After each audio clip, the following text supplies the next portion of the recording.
Movie की starting में हम एक छोटे बच्चे को देखते हैं जिसका नाम मोगली है, जो बहुत तेजी से भाग रहा था। तभी वहाँ पर एक ब्लैक पंथर आ जाता है जिसका नाम बगीरा था। जब मोगली बहुत छोटा था तब यह बगीरा को मिला था। तब बगीरा मोगली को कुछ ओल्फ के पास ले जाता है, जिसमें से एक ओल्फ का नाम रच्छा होता है। रच्छा ने मोगली को अपने बच्चों की तरह पाला था। वो मोगली को अपना बेटा मानती है। झुंड के सभी लोग मोगली को अपने झुंड का सदस्य मानने लगते हैं। तभी वहाँ पर जो झुंड का लीडर था जिसका नाम अकेला था, वो भी मोगली को एक्सेप्ट कर लेता है। बगीरा जो कि एक ब्लैक पैंथर था, लेकिन वो ओल्फ के साथ रहता था और मोगली को भी उसने ओल्फ के तरीके सिखा दिए। तब कुछ दिनों बाद गर्मी का मौसम आता है और हर तरफ पानी की कमी हो जाती है। अब उस जंगल में जितने भी जानवर थे वो इस बात को डिसाइड करते हैं कि सभी जानवर मिलकर नदी के किनारे जो पानी बचा हुआ है वो पानी पीने जाएंगे और कोई भी जानवर दूसरे जानवर पर हमला नहीं करेगा। अब सभी छोटे बड़े जानवर नदी के किनारे पानी पीने जाते हैं।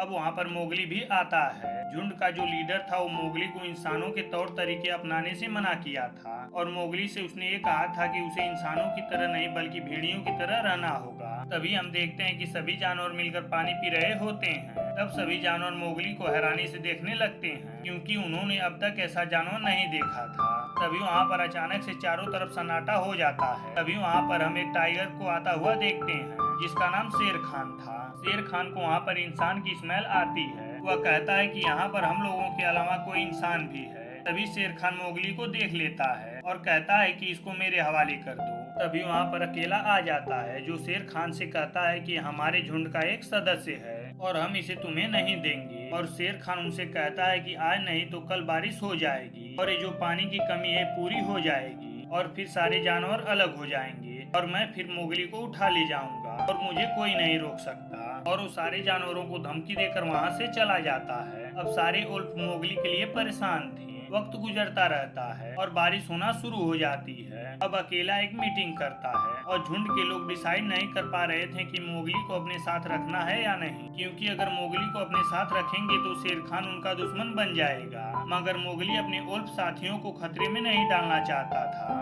अब मोगली उनके पास जाता है और जाकर कहता है कि मैं यहाँ से चला जाऊंगा। तब बगीरा कहता है कि मोगली का यहाँ से जाना ही बेहतर है। फिर बगीरा उनसे कहता है कि मुझे एक इंसानों का गांव पता है जहाँ पर मैं मोगली को छोड़ा हूँ। वहीं खड़ी मोगली की माँ यानी रक्षा कहती कि किसी भी कीमत पर मैं मोगली को नहीं जाने दूंगी। मगर अब मोगली को यहाँ से जाना था। अब मोगली बगीरा के साथ जाने लगता है। जाते जाते वह एक सूखी घास के मैदान के पास पहुँचते हैं जहाँ पर बहुत सारे भैंसे थी। अभी बगीरा को एहसास होता है कि यहाँ पर कोई खतरा होने वाला है। मोगली से कहता है कि रोशनी की तरफ भागो। इससे पहले कि उसके कुछ समझ में आता, शेर खान उस पर हमला कर देता है और बगीरा से लड़ने लगता है, जिसका फायदा उठाकर मोगली वहाँ से बचकर भाग जाता है। यहीं पर यह मूवी खत्म होती है।